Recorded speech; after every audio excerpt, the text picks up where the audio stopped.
What would you do if you had nothing left in this world but a younger sibling depending on you? Imagine being just 14, standing in the dust of a frontier town, your stomach empty, your boots worn through, yet still trying to be strong for the only family you have left. That was the burden Eli Turner carried as he begged a hardened rancher to take his little sister, Clara, in his place. He believed outlaws were hunting him down, and his only thought was to keep her safe even if it meant giving himself up. Can you imagine making that choice, to look at a child's trusting face and decide that their future matters more than your own? And what about the rancher? Silas McGraw, silent, unreadable, carrying his own scars of loss. Why did he choose not just the girl, but both children? What did he see in them that even they couldn't see in themselves? This is not just a tale of survival, it's a story of sacrifice, of loyalty, and the unexpected ways that love can grow on the harsh frontier. Stay with us as we uncover how a desperate plea changed 3 lives forever. And before we begin, don't forget to like, share, and subscribe so you never miss another story from the American West. The September sun poured down with a relentless heat upon the main street of Silver Ridge. A lonely frontier town pressed up against the jagged rise of the Rocky Mountains. The year was 1887, and Silver Ridge carried the weary look of a place long tested by wind and time. Its wooden storefronts were faded and scarred, hitching posts rubbed smooth by years of use, and everywhere the dust clung like a second skin. On that dusty street stood Eli Turner, a boy of barely 14. His shirt hung in tatters. His boots were so worn that his toes nearly pushed through the cracked leather, and his thin frame spoke of too many meals missed. Yet his face carried a determination that looked far too old for him. At his side clung his little sister, Clara Turner, only 9, her tangled pale hair catching the sunlight like strands of silver. Her wide blue eyes darted between her brother and the towering man before them. She clutched a ragged doll, Daisy the only piece of their life before they were left orphans. The man they faced was Silas McGraw, a rancher whose name carried weight for 3 counties in every direction. At least 6 feet tall, broad as a barn door. Silas wore a brown coat despite the heat. His face was weathered by years of sun and wind, his dark eyes sharp beneath the brim of a wide hat, and his gray mustache shadowed a mouth that rarely softened. Beside him pawed his restless black stallion, Shadow, eager for the open range. Eli's voice trembled but did not break as he lifted his chin. "Please, Mr. McGraw, I know it sounds foolish, but I'm begging you. The Carver gang is coming for me. They believe I saw too much when they robbed the bank last month." His hand shook, but his words gathered strength. "I overheard them in the saloon 2 nights back. They mean to kill me before I can speak. But Clara, she knows nothing. She's innocent." Silas said nothing, his hand resting idly on the worn leather of his gun belt, fingers tapping in slow rhythm. His expression gave nothing away. "I'm not asking for charity, sir." Eli pressed on, his voice more urgent. "You've got your ranch to tend and troubles of your own. But please, take Clara. Give her a chance at a life better than this. She's quick. She learns fast. She won't be a burden. I swear it." Clara tugged at his sleeve, her small voice breaking. "Eli, what are you saying? You promised Mama and Papa we'd stay together." The mention of their parents cut into Eli like a knife. For a moment his mask of grown-up resolve slipped, showing the boy he still was. But he steadied himself, kneeling to hold her hands. Clara," he said softly, though the urgency in his voice was clear. "Sometimes you've got to make hard choices to protect the ones you love. Mr. McGraw has a ranch with a roof, with food, maybe even a school just like Mama always wanted for you." Tears streaked Clara's dirt-smudged cheeks. "But what about you? Eli, what'll happen to you?" He forced a smile, though his eyes glistened. "Don't worry about me. Little sister, I'm tougher than I look. Maybe I'll head west, find work in California or Oregon. But you deserve better than living in alleys and sleeping in barns." Silas McGraw watched in silence, his dark eyes unreadable, while the sounds of town life moved on around them, the ring of the blacksmith's hammer, the creak of a wagon rolling by, the bark of a dog in the distance. Yet, in that circle of desperation, the world seemed to stand still. Finally, the rancher spoke, his voice a deep rumble hardened by years on the frontier. "Boy, you say the Carver gang is after you? Hank Carver and his men don't leave witnesses. That much is true. But what makes you so sure they know it was you?" Eli straightened, swiping at his nose with his sleeve. "I was hiding behind some barrels when they came out of the bank. One of them, the tall one with the scar, he saw me. Our eyes met, just for a second, but he knew I could point him out." Silas shifted his gaze to Clara, who clung to her doll and wept softly. "And you'd sacrifice yourself for this little one?" Eli's answer came without hesitation. "She's all I have left. Mr. McGraw, our parents passed during the cholera outbreak last spring," Eli said, his voice rough with grief. "Since then, we've been fending for ourselves any way we could. But this is different. It's life or death, and I won't let Clara suffer for something she never did." The rancher, Silas McGraw, stood in silence, his dark eyes shifting between the boy and his little sister. For a long moment, the only sounds were the groan of a wagon wheel somewhere down the street and the lonely cry of a crow overhead. The late sun had begun its slide toward the western ridge, stretching shadows across the hard-packed dirt of Silver Ridge.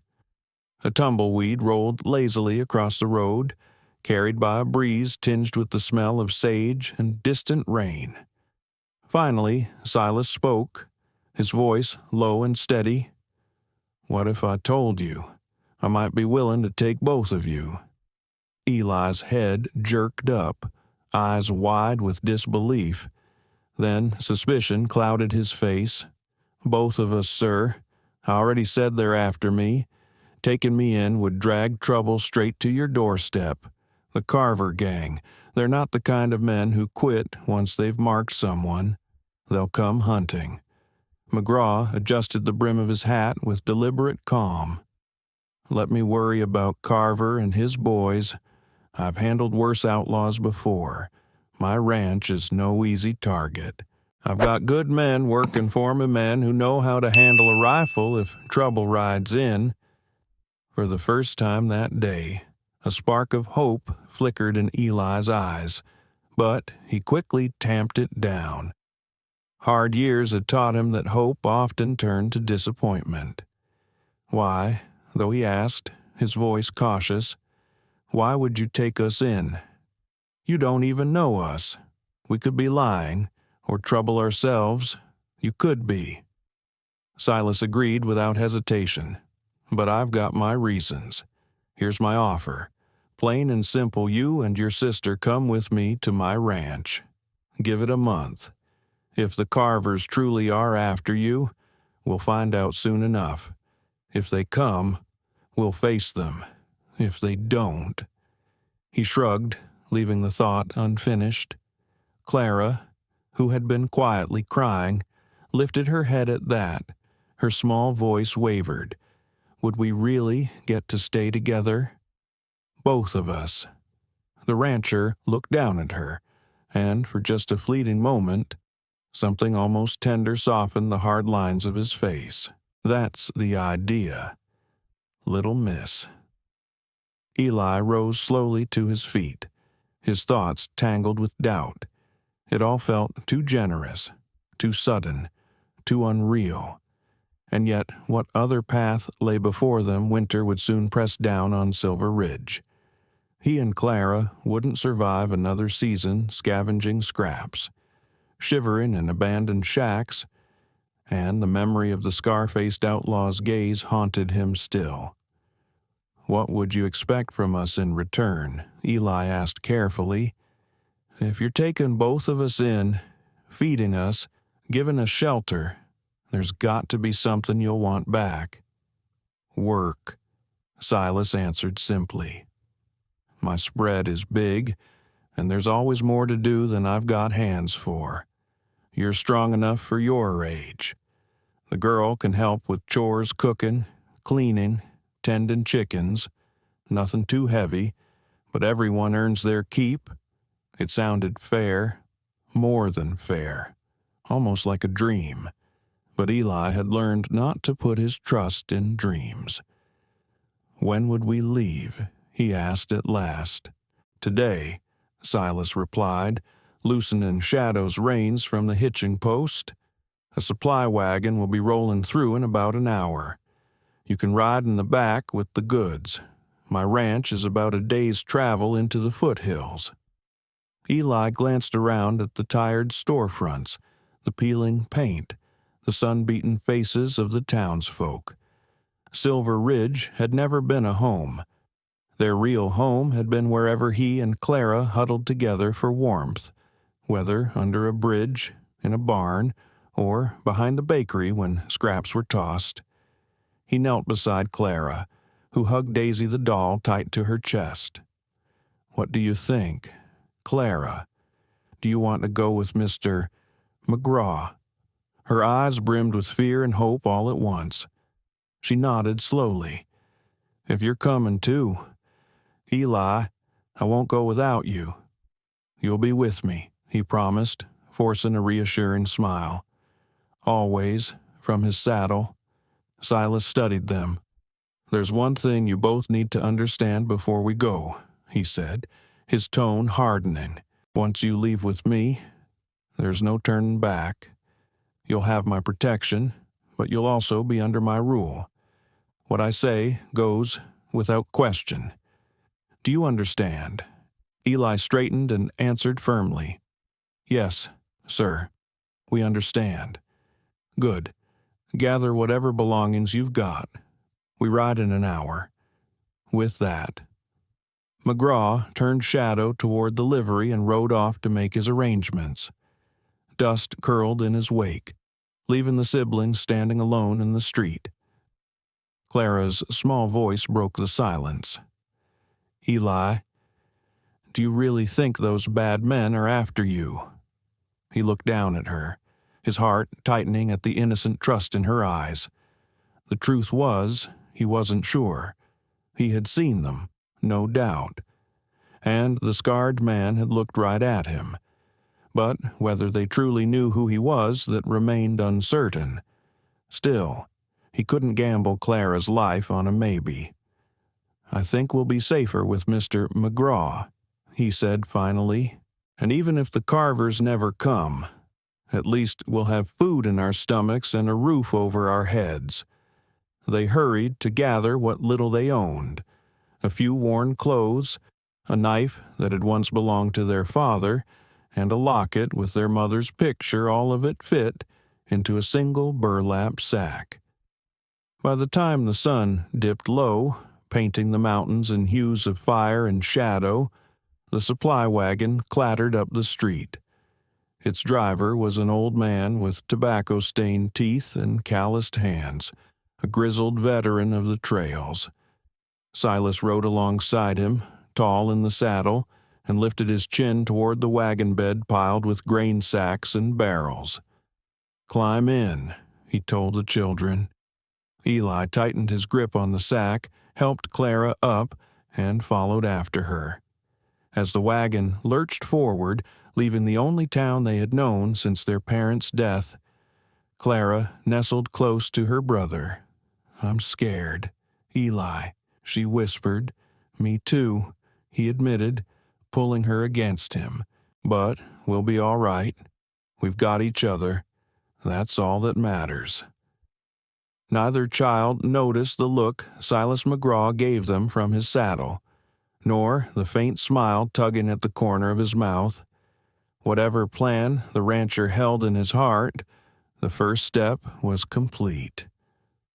"This is it," Eli whispered to his sister as they settled into the bed of the wagon. The wooden wheels creaked beneath them, and the sacks of grain shifted with every jolt. Clara pressed against him, clutching Daisy in her arms as though the doll might shield her from the unknown. "I'm scared, Eli," she admitted in a hushed voice. "Me too," he said softly, wrapping an arm around her shoulders. "But we'll be fine. We've got each other, and that's what matters." The wagon lurched forward, leaving behind the worn streets of Silver Ridge, carrying the children toward a future they could neither imagine nor predict. Neither noticed the calculating glimmer in Silas McGraw's eyes as he rode alongside on Shadow, nor the faint, satisfied smile hidden beneath his gray mustache. For Silas, the first step of his plan had fallen into place. The real trial was yet to come. The road westward was unforgiving. The supply wagon rattled and bounced over rocky ground, winding through landscapes that shifted with every passing mile. At first, the world around them was dry and dusty, the same tired earth they had known in town. But slowly, the land began to rise, the flat plains giving way to rolling hills patched with scrub brush and hardy grasses. The air grew cooler as the trail carried them higher into the foothills. Stands of pine appeared, their green needles swaying in the breeze, offering pockets of shade against the sun. Eli breathed deep, savoring the crisp bite of mountain air laced with the faint scent of snow. Even though summer still lingered in the lowlands, having lived his life in crowded frontier towns and back alleys, he had never seen country like this. "Look, Clara," he whispered, pointing to the sky where an eagle circled high above, its cry echoing along the canyon walls. Her eyes widened as she followed his gaze. Later, when a small herd of elk lifted their heads in a meadow and a family of deer bent to drink from a sparkling stream, she whispered back, "It's like something out of one of Mama's stories." Eli smiled at the wonder in her voice. For the first time in months, she sounded like a child again. As daylight faded, the wagon driver, an old, wiry man named Grady Holt, whose teeth were stained with tobacco and whose hands showed years of hard trail work, pulled the team into a grove of aspen trees. Their white trunks gleamed in the dying light, and the leaves rustled like whispers overhead. Grady unhitched the horses and built a small fire. Beans and hardtack were all he had to offer. But the food tasted like a feast to children who had often gone to bed hungry. Silas remained apart, perched on a fallen log, his eyes scanning the dark ridges as though expecting trouble. He spoke little, his silence broken only when Eli, gathering his courage, asked, "Mr. McGraw, how much farther to your ranch by tomorrow mid-morning?" Silas answered, his face lit orange by the firelight. "My land covers most of the valley. You'll see it when we cross the ridge." "Must be quite a place," Eli said, eager to draw the man out. "It is," Silas replied, though he offered no more. Instead, his gaze turned to Clara, who sat beside her brother, Daisy in her lap. "What's your doll's name?" Little Miss Clara looked up shyly. "Her name's Daisy. She used to belong to Mama." "Daisy," Silas repeated. His voice softened slightly, That's a fine name. I'll bet she's seen her share of adventures riding along with you, for the first time since leaving Silver Ridge." Clara's lips curved into a smile. "She has. Eli and I tell her stories all the time." "What kind of stories?" And so Clara told him how they once hid in an abandoned mine shaft during a storm that shook the ground above them. How Eli had traded away his only good boots to buy medicine when she was sick. How they learned to catch fish with their bare hands when they had no money for line or hooks. Silas listened intently, his dark eyes fixed on the child. Eli, watching, felt uneasy. There was something in the rancher's expression, neither kindness nor cruelty. It was more as though he were weighing her words, measuring the worth of the children themselves. "You've been through more than most your age," Silas said when Clara finished. "We take care of each other," Eli replied firmly. Silas gave a single nod. "I can see that. Now get some rest. Tomorrow will be a long day." That night they slept under the stars, wrapped in threadbare blankets Grady had offered. Eli lay awake for hours, staring at the endless sweep of the heavens, wondering what waited beyond the ridge. Clara, for once, slept soundly. Her small hand curled around Daisy's cloth arm. Morning came crisp and cool, frost shining on the grass until the sun melted it away. After a breakfast of leftover beans and black coffee for the adults, the wagon moved on, climbing higher into the rugged country. The trail narrowed, twisting between rocky slopes and groves of pine. Hours passed before they finally crested the ridge Silas had spoken of.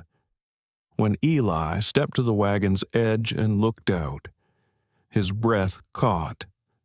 Before them stretched a valley of staggering beauty-green pastures rolling like waves, a river flashing silver as it cut its way across the basin. Cattle dotted the land in the distance, tiny black and brown shapes scattered across the grass. Near the river, shaded by tall cottonwoods, rose the buildings of a ranch unlike any Eli had ever seen. The main house was larger than most hotels he had glimpsed in towns. Its wide porch faced the valley, and a second story rose above, proof of prosperity and permanence. Around it stood sturdy barns, bunkhouses, corrals, and gardens, every structure placed with purpose. Speaking of order and discipline, Silas guided Shadow up beside the wagon. For the first time, Eli noticed genuine pride etched into the man's stern features. "Welcome to the McGraw Ranch," he said. Eli stared down into the valley, awe stealing his words. It's incredible," he breathed. Silas's voice carried quiet satisfaction. "Took me near 20 years to build it. Started with nothing but a horse, a rifle, and a dream. Now it's the biggest spread in 3 counties, finest cattle you'll ever see."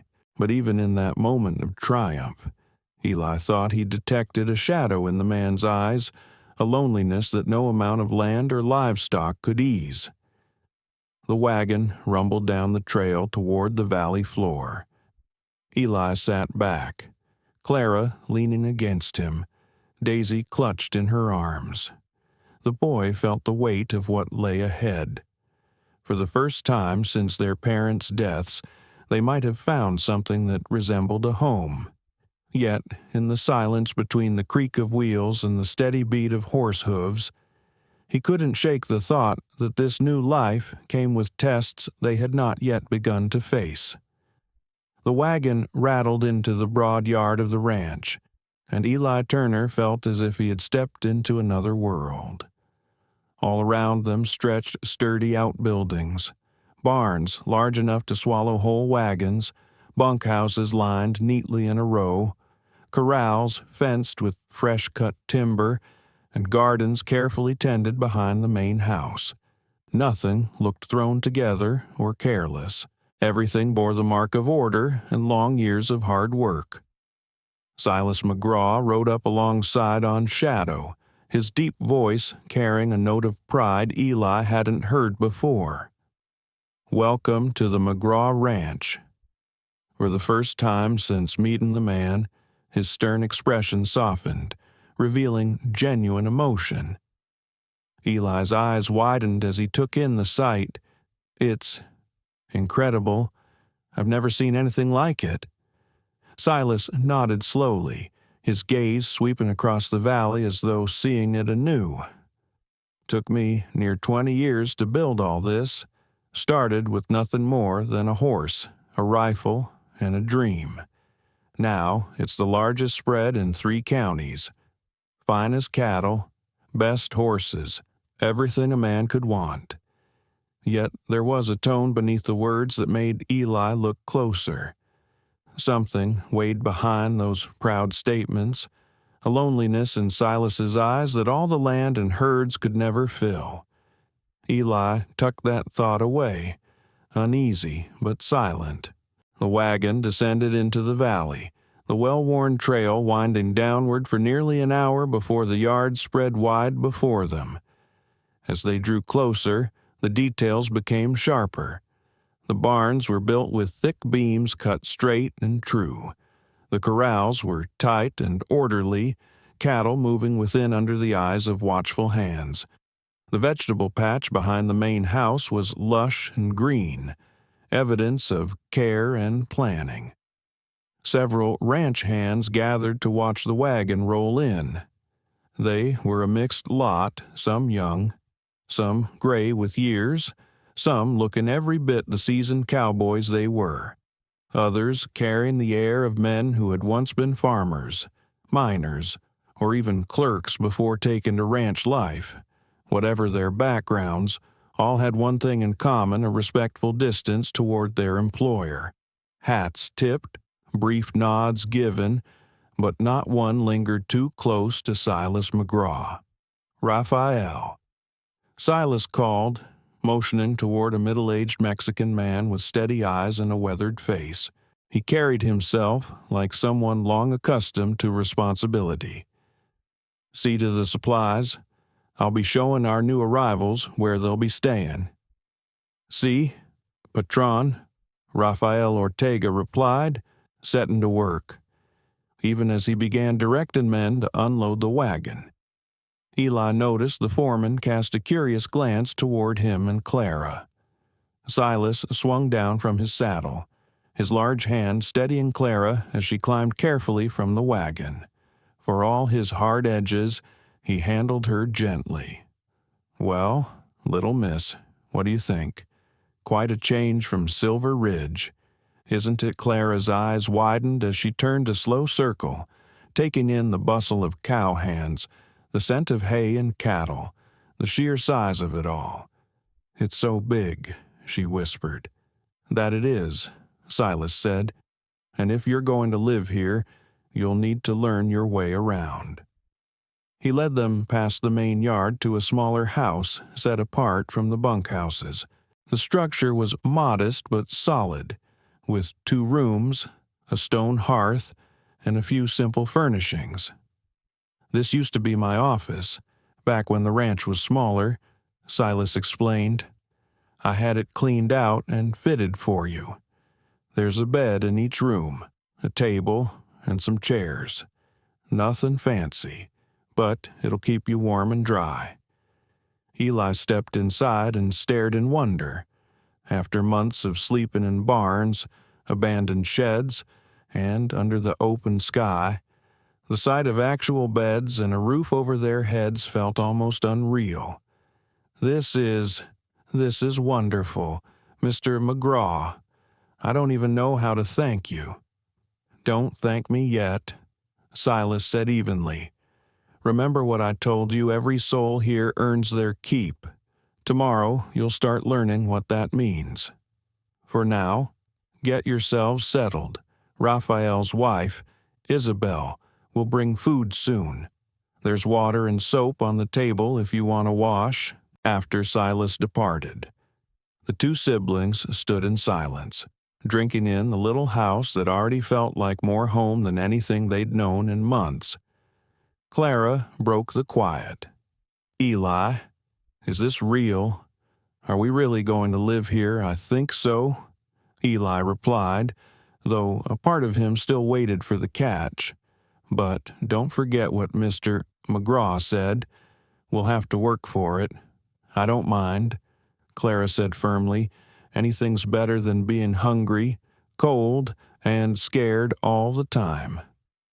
That evening, Isabel Ortega arrived with steaming bowls of beef stew, a loaf of fresh bread, and cold milk. She was a warm-faced woman in her 40s whose English was halting, but whose kindness needed no translation. Her smile put Clara at ease immediately.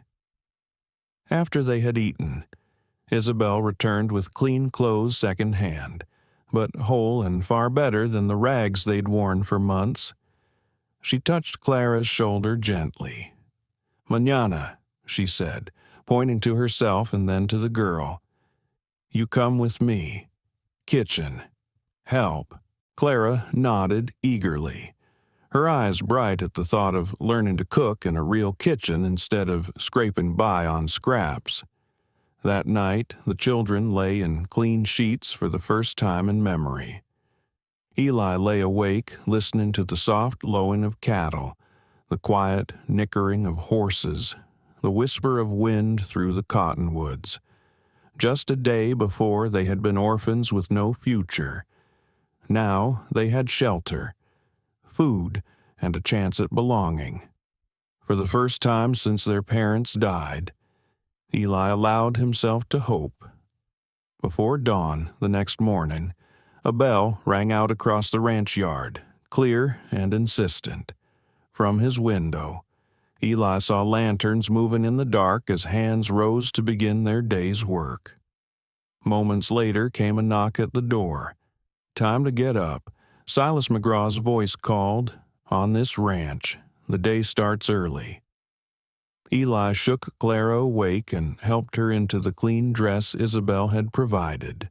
When they opened the door, Silas stood waiting, already dressed for work, his wide-brimmed hat pulled low against the rising sun. The day was about to begin, and for the first time in a long while, Eli Turner felt that maybe they belonged somewhere. "First lesson," Silas McGraw said without ceremony, his voice firm in the cool dawn air. "Out here. A day's work begins when the sun breaks the horizon, and it doesn't end until it drops behind the hills. There's always something needing done, and everyone, no matter how young or old, has their share of responsibilities." He led Eli Turner and his sister Clara toward the main corral.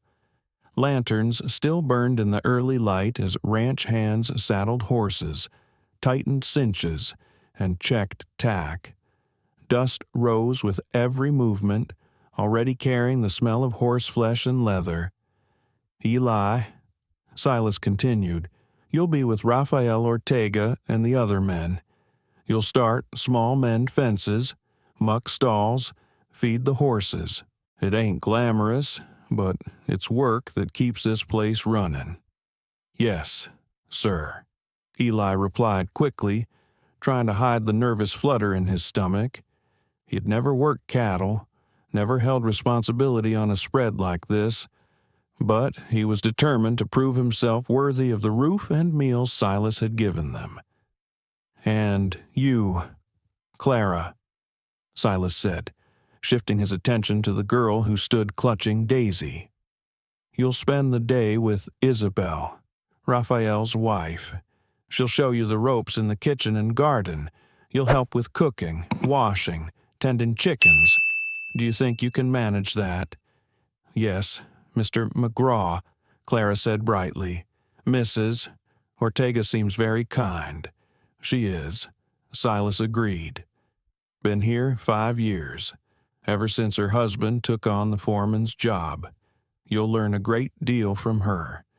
With that, Silas tipped his hat and left them to their day, for the next several hours. Eli threw himself into the work with a stubborn determination. Raphael proved patient, teaching him how to fork hay into stalls, patch a fence line, and approach nervous horses without spooking them. The work was hard, messy, and unrelenting. But to Eli, every blister felt like proof that he belonged. By noon, however, his thin frame had nearly given out. His back ached, his hands stung raw, and sweat had drenched his shirt despite the cool mountain air. Raphael studied him with a half-smile. "Rest a while, muchacho," the foreman said gently. "This ranch will not collapse if you take 10 minutes. You're working too hard, too fast." "I'm fine," Eli insisted, though he wavered on his feet. "I can keep going." Raphael shook his head. "Go. Eat lunch. Isabel will have food ready. The work will still be here when you return." Reluctantly, Eli walked toward the house. When he stepped into the kitchen, he found Clara at the table with flour on her hands, laughing as Isabel guided her through kneading dough. His sister's cheeks glowed with pride as she held up a lopsided loaf. "Eli, look what I made," she said, her voice bubbling with excitement. He grinned despite his exhaustion. "That's wonderful, Clara. Looks better than anything I ever could have made." Isabel set steaming bowls of soup before them, with fresh bread and cool milk. As they ate, she chatted in a blend of Spanish and English, her warmth filling the room. Clara hung on her every word, eager to learn. Eli, though tired, couldn't help noticing the way Isabel sometimes glanced at him not unkindly, but as if she were studying him, weighing something he couldn't name. After lunch, Eli returned to the yard with renewed strength. He mended a broken gate, hauled feed to the cattle, and followed the men to the corral where trouble had been brewing. Inside, a young bay mare spun and reared, ears pinned, eyes wide with fear. Dust flew as the men tried again and again to approach her with tack, only to be met with wild resistance. "She's got spirit, that one," a cowboy muttered, shaking his head. "Mean as a rattler, too. No one's been able to lay a saddle on her back without near getting trampled." Eli leaned against the fence, studying her movements. Something in the horse's eyes struck a chord deep in him. He had always had a way with animals. Back in Silver Ridge, stray dogs and cats had seemed to sense his gentleness, leading him to scraps or curling up beside him on cold nights. This mare, he realized, wasn't mean she was terrified. "She's not wild," Eli said quietly, almost to himself. "She's scared. Somebody hurt her. That's why she fights." Raphael, who had been watching nearby, raised a brow. "And how do you know that, boy?" "See the way she favors her left side and how she keeps glancing toward the gate, like she's expecting someone to come at her. Somebody hit her or dug spurs too deep. She's not lashing out because she's bad. She just doesn't trust us." Before anyone could stop him, Eli climbed over the fence. The hands shouted warnings, but he ignored them, stepping into the dust. "Easy now," he murmured, moving slow, keeping his voice calm. "Nobody's gonna hurt you. I know what it's like to be scared, to wonder who you can trust." The mare snorted, tossing her head, but she didn't rear or strike. Eli stopped a few feet away, crouching low so he wouldn't seem threatening. "I know you don't understand my words," he went on, his tone as steady as he could make it. "But maybe you can understand that I'm not here to hurt you. I've been through it too." The ranch hands watched in silence, their disbelief plain. The mare pawed at the ground, her breath coming quick, yet she stayed rooted, Her eyes locked on the boy. Eli slowly extended a hand, palm open, every muscle in his body trembling though he forced himself to stay still. For a long, tense moment, nothing happened. Then, cautiously, the mare stretched her neck forward. Her soft muzzle brushed against his hand, testing, searching. Eli's heart hammered, but he didn't move except to whisper, "That's it, girl. You're safe now." The ranch yard went quiet, save for the sound of the horses breathing, and as the mare settled, something passed between them an unspoken understanding. Eli Turner, the orphan boy who had come to this ranch with nothing, had gained the trust of a creature no one else could reach. The bay mare's sides heaved as dust settled over the corral. For long moments, boy and horse studied one another in the fading light. Ranch hands leaned against the rails, silent, hardly believing what they were seeing. Slowly, almost tenderly, Eli Turner extended his hand, palm up, fingers relaxed. "That's it, girl," he murmured. "I'm not here to force you. I just want to be your friend." The mare flicked her ears, then took a hesitant step forward, then another. At last her muzzle brushed his hand, testing him with a soft breath.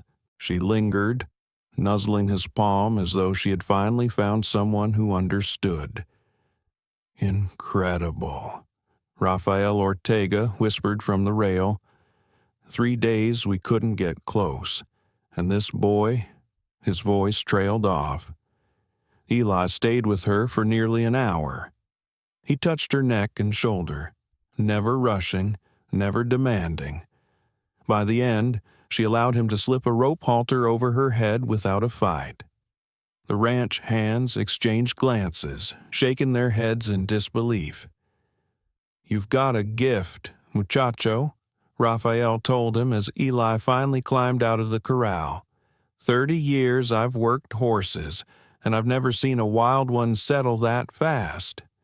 Eli shrugged, embarrassed by the praise. Animals just need to know they're safe. Once they trust you, they'll do anything for you. He started back toward the bunkhouse, still dusty from the corral, when he noticed Silas McGraw standing on the porch of the main house. The rancher's face gave nothing away, but the intensity of his stare made Eli's chest tighten. That evening, as lanterns flickered across the yard and cattle lowed in the distance, Silas knocked on the door of the small house where Eli and Clara stayed. "I'd like a word with you." "Boy," Silas said. Eli's heart hammered. Had he done something wrong? Was Silas reconsidering his decision to take them in? He followed in silence as the rancher led him up a small rise overlooking the ranch. From there, the valley stretched below, cattle grazing like dark specks, horses shifting in their pens, bunkhouses glowing with warm lamplight. Silas finally spoke. "I hear you had success with Stormy today." "Yes, sir," Eli answered carefully. "She isn't mean, just scared. With patience, she'll come around. Rafael tells me you've got a natural way with animals. Says he's never seen anything like it." Eli shifted uneasily. Praise didn't sit well with him. "I just try to understand what they're feeling." The rancher studied him in the fading light, his dark eyes heavy with thought. Then, without warning, he asked, "If you had to choose between saving your own life and saving your sister's, which would you do?" The question struck like a hammer. Eli swallowed hard. "I don't follow, sir." "I mean it plain," Silas said, voice low and steady.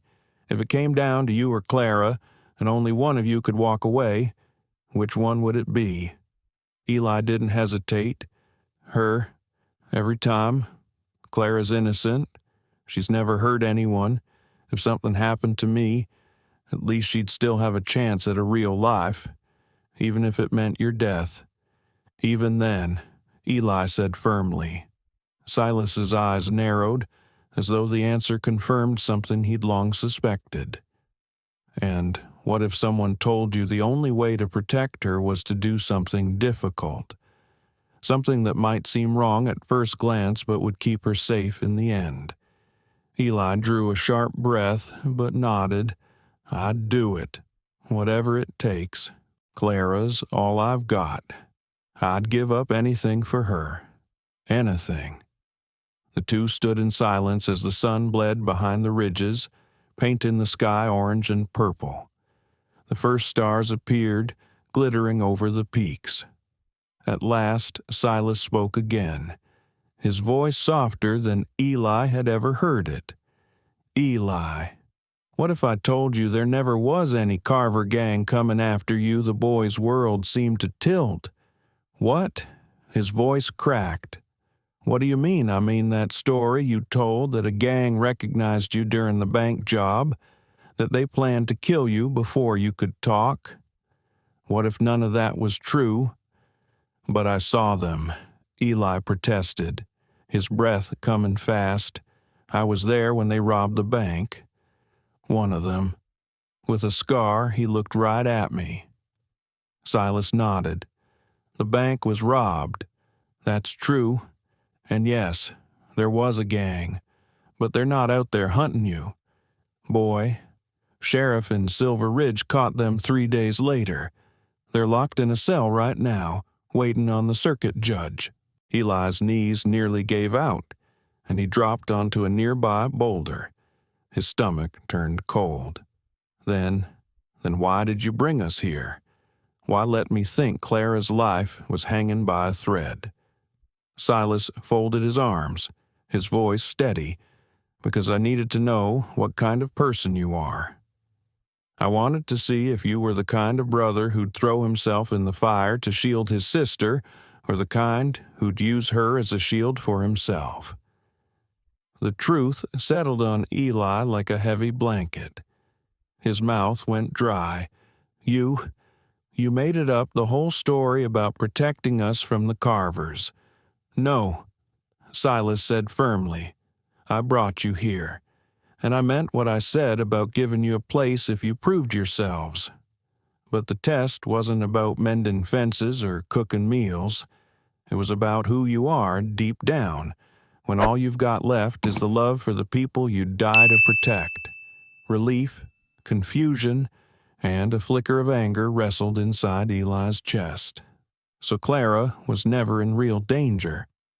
Silas shook his head. You're wrong about that. She was in danger, and so were you. Winter's on its way. You had no roof, no food, no way to keep yourselves alive. That's just as deadly as any outlaw's bullet. Eli sat silent, staring across the valley as lamps glowed brighter in the yard below. He thought of Clara asleep in their little house. Daisy clutched tight in her arms. Maybe Silas was right. Maybe the real danger had never been outlaws at all, but the cold, hungry months ahead. That is real danger. Eli, Silas McGraw said as he lowered himself onto a boulder across the clearing. His face was carved by years of wind and sun, but his eyes held steady on the boy. Cold nights and empty stomachs can kill just as sure as a bullet. Eli stared at the ground, his throat tight. Silas continued, his tone quieter now. I've been watching you and your sister these past days. The way you throw yourself into work, the way you speak to the animals, the way you guard Clara like she's all you've got in this world. That loyalty tells me more than any story could. Eli lifted his head. But why? Why put us through all this? Why not just offer help straight out? Silas was silent for a moment, the night sky glinting in his eyes, because I needed to know if you were the kind of folks I could trust with something that matters, something more than just chores and fences. What do you mean? Eli asked, his voice barely above a whisper. The rancher drew in a slow breath. This spread. Every fence post and barn beam. I built it with my own hands. Spent 20 years carving it out of wilderness, chasing a dream I wasn't even sure would hold. And now I've got land, cattle, horses, more than most men ever see. But none of it means a thing if there's no one to pass it on to. The words hit Eli like a sudden gust of wind. His eyes widened.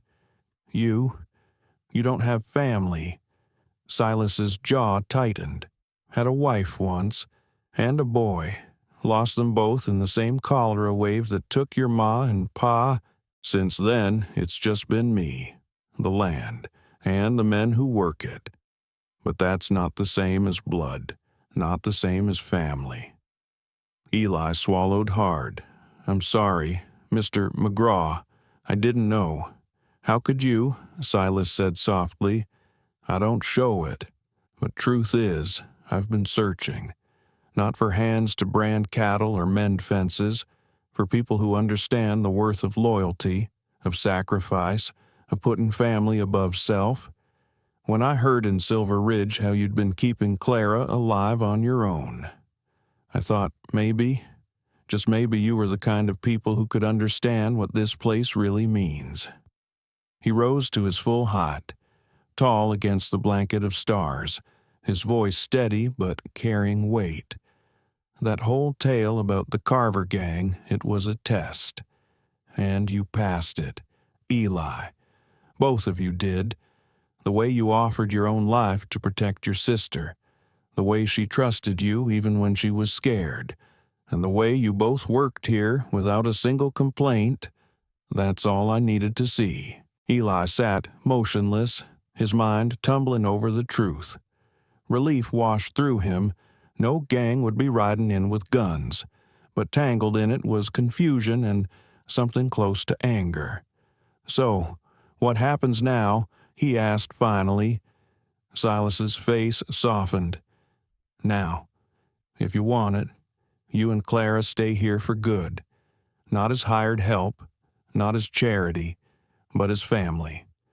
I'd like to adopt you both, give you my name, and make you heirs to this land.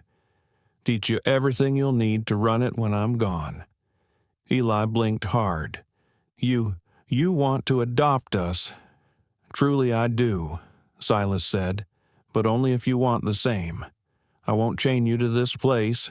If you'd rather strike out on your own, I'll give you coin, supplies, whatever you need to start fresh somewhere else. The choice is yours. The boy thought of frozen nights spent under bridges, of Clara crying herself to sleep, of mornings waking with nothing but hunger in their bellies. He thought, too, of the little house Silas had given them, the warm stew Isabel cooked, Clara's laughter as she learned to bake bread, and the way the ranch had begun to feel like more than just shelter. It felt like belonging. I'll need to ask Clara, Eli said at last. This is her life, too. Of course. Silas nodded. Take the time you need. A decision like this shouldn't be rushed. They walked back toward the lights of the ranch in silence. Warm glow spilled from the windows of the small house that was now theirs. Inside. Clara's voice carried faintly as she whispered to her doll, Daisy, at the door. Eli turned to the rancher. Mr. McGraw, thank you for giving us a chance, for the test, for wanting us as your family. Silas's voice rumbled low. No, boy, thank you for being worth the gamble. 3 months later, on a bright December morning, Eli Turner, now Eli McGraw, stood atop that same rise where his world had changed. Snow blanketed the valley, the river winding silver through white meadows. Herds were brought in close to winter pasture, smoke curling from the chimneys of the bunkhouses below. In his hands, he held the adoption papers that had arrived from the territorial capital only the day before. It was official. He and Clara were Silas McGraw's children now, bound not just by law, but by something far stronger. Clara's voice rang out, high and full of joy. She came running up the slope, cheeks red from the cold, eyes shining. Isabel says she's going to teach me how to make Christmas cookies today, with real sugar. That's wonderful. Clara, Eli said, smiling as she spun circles in the snow, her laughter filling the crisp air. She paused, catching her breath, and looked at him seriously. Are you happy here? Eli, really happy. The boy turned his gaze over the valley. A real home stood waiting for them, a real father who had chosen them, who was teaching them, guiding them, and a future wide as the sky itself. He met his sister's eyes. Yes, Clara, happier than I ever thought I could be. Me too, she whispered, slipping her mittened hand into his. I love it here, and I love Papa Silas. The name came so easily from her lips. Hearing it softened even Silas's weathered face whenever she spoke it. Brother and sister stood together, watching the sun rise over the snowy ranch, smoke curling skyward from the chimney of their new home. Eli thought back to the fear, the hunger, the desperate bargain he had once tried to strike. What had begun as a lie about outlaws had become the greatest gift of all. It had shown them that family is forged not by blood, but by love, sacrifice, and trust. The Carver gang had been nothing more than a story, but the bond between Eli, Clara, and Silas was as real as the land beneath their boots. Eli squeezed his sister's hand. Come on, Clara, he said gently. Let's go home, at its heart. This story reminds us that family is not always defined by blood, but by the choices we make to protect and love one another. Eli was only a boy, yet he was willing to give up everything, even his own life, so his sister could have a chance. That kind of devotion speaks to something timeless, something many of us know deep down when times are hardest. Love is what carries us through. Silas, too, teaches us a lesson. He had wealth, land, and success, but he carried an emptiness no cattle or riches could fill. What he longed for was connection, loyalty, and someone to pass his life's work to. By choosing to open his heart to 2 orphans, he discovered that love can come again, even after great loss. For those of us who have lived long enough to see life's hardships, this story is a gentle reminder. True wealth is not in possessions, but in relationships. The bonds we form, the sacrifices we make for one another, and the courage to love after loss. These are what give life meaning, long after the dust of the frontier has settled. Thank you for spending your time with us and for keeping these stories of the frontier alive. If this tale touched your heart, please like this video, share it with a friend, and subscribe to our channel. Your support means the world to us and helps us bring more stories of love, loyalty, and second chances from the Wild West.